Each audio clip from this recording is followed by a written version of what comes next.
ഇങ്ങനെ ചെയ്യണ്ടെങ്കിൽ അവർ ഒറ്റയ്ക്ക് കൊച്ചിനെ വിളിക്കാൻ വിടൂല അവളെ. ഈ ദേഷ്യം ഉണ്ടെന്ന് പറഞ്ഞു, ദേഷ്യം വരുമ്പോഴൊക്കെ വല്ലാതെ മോശമായിട്ട് പെരുമാറുന്ന സാഹചര്യം ഉണ്ട്. കുഞ്ഞുങ്ങളുടെ അടുത്ത് ഉപദ്രവം ഉണ്ടാവുമോ? തല്ലൊക്കെ ചെയ്യുമായിട്ടുങ്ങളെ സാധനങ്ങളൊക്കെ തല്ലി പൊട്ടിക്കുമോ? അങ്ങനെയൊക്കെ ചെയ്തിട്ടുണ്ടോ? ഈ ഫോണടിച്ച് പൊട്ടിച്ചല്ല, ഫോണടിച്ച് പൊട്ടിച്ച്. അപ്പോൾ ഒരു ഫോൺ പൊട്ടിച്ച് 2 ഫോണും പൊട്ടിച്ചാണ് ഇവിടെ കൊണ്ടുവന്നേവളൂ. ഇതെന്താണെന്ന് വെച്ചപ്പോൾ കൊച്ച് പറഞ്ഞു ഞാനും അമ്മയും കൂടി ചെയ്തതാണെന്ന് ഇങ്ങനെ പറയുന്നുണ്ടായിരുന്നു. എന്നിട്ട് പിന്നെ അത് ചില്ല് പൊട്ടിച്ച് വെച്ചേക്കണം 2ൻ്റെയും. ഈ കുട്ടികളായിട്ടൊക്കെയാണല്ലോ ഇവിടെ ഇടയ്ക്ക് വരാറ്, 2 പിള്ളേരും വരാറുണ്ടോ? അങ്ങനെ വന്ന് നിൽക്കൂല, അവർ വിടൂല. ഈ കുട്ടികളും അമ്മയും തമ്മിൽ ഇപ്പം ഇവിടെ വരുമ്പോൾ കളി ചിരിയോ? കുട്ടികളെങ്ങനെ, അമ്മയോടൊക്കെ എങ്ങനെയാ? അമ്മയോട് അവർക്ക് ഇഷ്ടക്കുറവുണ്ട്. നിങ്ങളോട് എന്നോട് കുഴപ്പമില്ല, ഞങ്ങളോട് എല്ലാവരോടും വന്നാൽ കളി ചിരിയൊക്കെ? അതല്ല ഒരു അടുത്തൊക്കെ വരുള്ളൂ. എന്താ അവിടുത്തെ കാര്യങ്ങൾ എന്തെങ്കിലുമൊക്കെ കുട്ടികളെ സന്ധ്യാമ്മ എന്ന് അമ്മേനെ വിളിക്കണേ. അങ്ങനെ എന്തുണ്ടെങ്കിലും അവരോടും പറഞ്ഞു കൊടുക്കുക. അവിടുത്തെ അവരുടെ ചാച്ചന്മാർ ഒക്കെ കൊച്ചെന്നാണ് വിളിക്കണേ. അങ്ങനെ കാര്യങ്ങളൊക്കെ പറയും ഞങ്ങളോട്. വന്നിട്ട് ഒരുപാട് നാളായി മൂത്ത കൊച്ചേ. പോലീസ് ഇന്നലെ വന്നപ്പോൾ സന്ധ്യ ഈ കാര്യങ്ങൾ ചോദിച്ചപ്പോൾ എന്തെങ്കിലും സന്ധ്യയുടെ റിയാക്ഷനോ അല്ലെങ്കിൽ ഒരു പരിഭ്രമോ അങ്ങനെ എന്തെങ്കിലും ഉണ്ടായിരുന്നു? അങ്ങനെയൊന്നും കാണിക്കാനില്ല. കൊച്ചെന്തിയെന്ന് വെച്ചപ്പോൾ എനിക്കറിയാം, ഞാൻ ഓർക്കണില്ലാന്ന് പറഞ്ഞു. പോലീസിനോട് ഓർക്കണില്ലാന്ന് പറഞ്ഞു. നിന്റെ കൂടെ എൻ്റെ കൊച്ചെവിടെയെന്ന് നീ ഓർക്കണില്ലേ എന്ന് പറഞ്ഞു.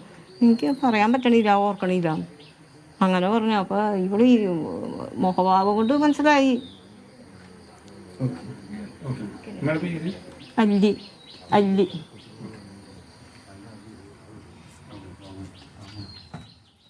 സന്ധ്യയുടെ അമ്മയാണ് ഇപ്പോൾ പ്രതികരിച്ചത്. മാനസിക പ്രശ്നങ്ങളൊന്നും സന്ധ്യക്കുണ്ടായിരുന്നില്ല, പക്ഷേ ചെറിയ ചെറിയ കാര്യങ്ങൾക്ക് വരെ ദേഷ്യപ്പെടുമായിരുന്നു എന്ന് പറയുന്നുണ്ട്. നിരന്തരം തന്നോടും പണം ആവശ്യപ്പെടുമായിരുന്നു. 1 ലക്ഷം രൂപ വരെ താൻ അക്കൗണ്ടിൽ ഇട്ട് കൊടുത്തിട്ടുണ്ട്. അതുപോലെ തന്നെ കുടുംബ പ്രശ്നങ്ങളും സന്ധ്യക്കുണ്ടായിരുന്നു. ഭർത്താവുമായും കുടുംബവുമായും തർക്കവും മറ്റ് പ്രശ്നങ്ങളുമൊക്കെ ഉണ്ടായിരുന്നു എന്ന് തന്നെയാണ് സന്ധ്യയുടെ അമ്മയും സൂചിപ്പിക്കുന്നത്. കൂടുതൽ വിവരങ്ങളുമായി മുസ്തഫ ചേരുകയാണ്. മുസ്തഫ, ഇന്ന് പുലർച്ചെയാണ് കല്യാണിയുടെ മൃതദേഹം ചാലക്കുടി പുഴയിൽ നിന്ന് കണ്ടെത്തിയത്. അമ്മ പുഴയിലെറിയുകയായിരുന്നു എന്ന മൊഴിയുണ്ട്. എന്തായാലും പോലീസ് അന്വേഷണം തുടരുന്നുണ്ട്. ഇനി അറിയേണ്ടത്, അല്ലെങ്കിൽ വ്യക്തത വരേണ്ടത്, എന്തിനു വേണ്ടി ഇങ്ങനെ ഒരു ക്രൂര കൊലപാതകം നടത്തി എന്നതാണ്. പോലീസ് നൽകുന്ന വിവരങ്ങൾ എന്തൊക്കെയാണ്?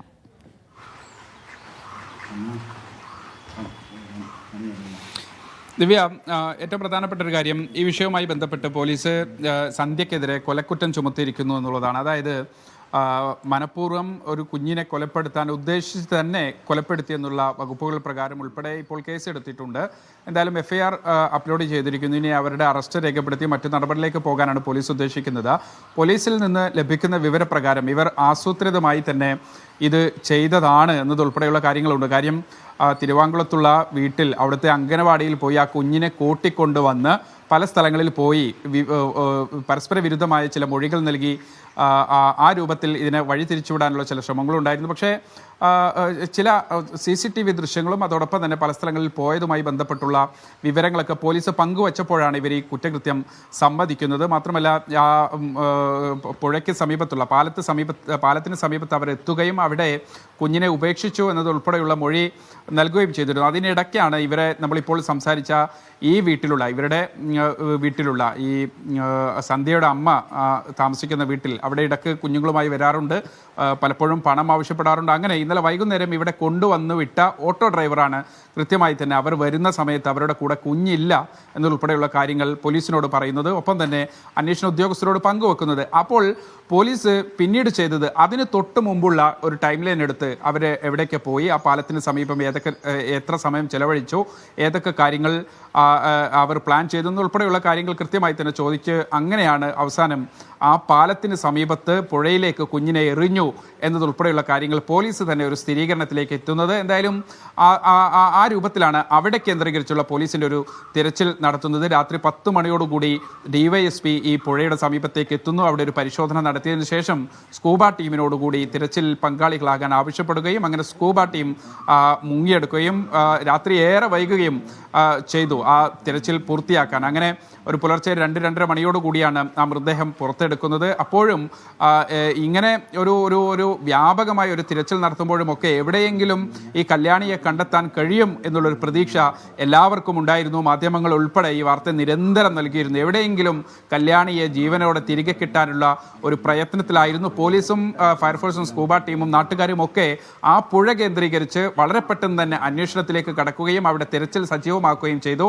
കാലാവസ്ഥ വളരെ മോശമായിരുന്നു, കനത്ത മഴയും കനത്ത ഇരുട്ടും ഉണ്ടായിരുന്നു. എന്നിട്ട് പോലും സാധാരണഗതിയിലുള്ള ഒരു തിരച്ചിലിന് അപ്പുറത്തേക്ക് ഒരുപക്ഷെ ഈ തിരച്ചിലിൽ ഏർപ്പെടുന്ന ആളുകളുടെ ജീവന് വരെ ഭീഷണി ഉണ്ടാകുന്ന പല സാഹചര്യങ്ങളുമുണ്ട്. അത്തരത്തിൽ അത് മുന്നിൽ കണ്ട് സാധാരണഗതിയിൽ ഇത്തരത്തിലുള്ള തിരച്ചിലൊക്കെ രാത്രി നിർത്തിവെക്കാറുണ്ട്. പക്ഷേ ഒരു കുഞ്ഞിന്റെ കാര്യം എന്നുള്ള നിലയ്ക്ക്, കല്യാണി എന്ന് പറയുന്ന 3-3.5 വയസ്സുള്ള ഒരു കുട്ടിയുടെ കാര്യം എന്നുള്ള നിലയ്ക്ക് വളരെ സാഹസപ്പെട്ട് തന്നെ ഈ പ്രതികൂല കാലാവസ്ഥയും കനത്ത ഇരുട്ടും ഒക്കെ മാറ്റിവെച്ചും തെരച്ചിൽ നടത്തിയാണ് ഇത് കണ്ടെത്തിയത്. ഇപ്പോൾ അമ്മ പറയുന്നത് അവർക്ക് സ്ഥിരമായി പ്രശ്നങ്ങളുണ്ട്, പല തരത്തിലും അമിത ദേഷ്യമുണ്ട്, പലപ്പോഴും ആ കുടുംബ വീട്ടിൽ ചില പ്രശ്നങ്ങളുണ്ട്, ഇവിടെ വന്ന് പണം വാങ്ങിക്കാറുണ്ട്.